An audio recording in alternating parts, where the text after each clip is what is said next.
Ravi Malik, as a hospital owner at the front line, what has been the most traumatic moment? जब आप पिछले 2 हफ्ते देखते हैं अपनी हॉस्पिटल में और आपको किस तरह ऑक्सीजन वेंडर्स को फोन करना पड़ा, कैसे ऑक्सीजन नहीं आ रहा था? You heard about your colleagues die in hospitals like Batra, patients die, Gangaram, Jaipur Gold, Batra Hospital. Can you share some of the trauma that you went through and what was happening to patients at that point when you didn't have enough oxygen, Dr. Malik?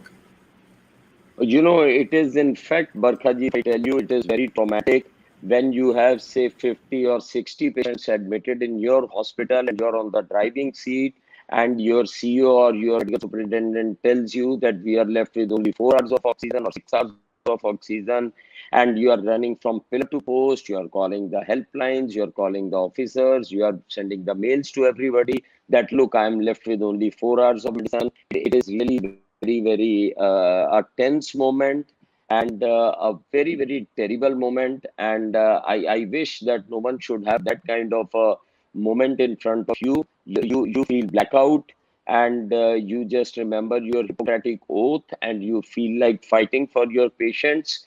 And it is definitely a very terrible situation in front of us, because I must tell you that the patients, I keep the patients in, I have a lot of patients, those who are on ventilator or those who are on high flow nasal cannulas.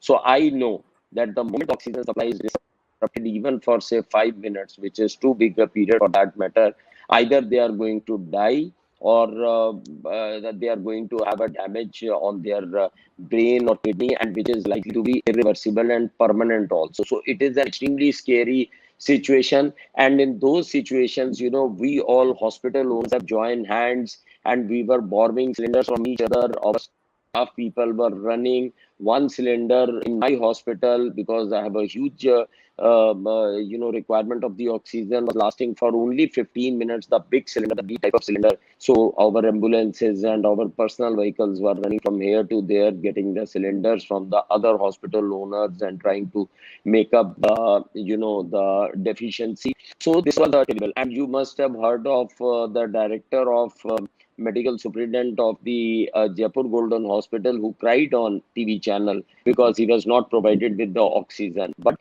probably because of the able media people like you, I think the voice was also raised, and now the government is supplying us oxygen. But But I'm just struck by what you said. You said 5 minutes interruption in oxygen can mean death or brain damage.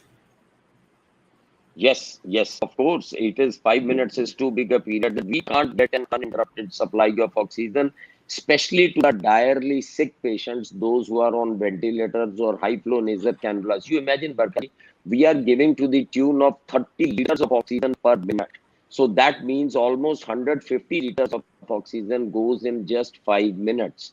So you can imagine that if suddenly we cut the supply, for that matter, if you decrease the oxygen from 30 liters to 15 liters, even then the patient can go in danger. What to talk of that if we bring it back to zero. As a doctor, what do you feel at this point? What word would you use to describe your emotion when you don't have oxygen? Look, I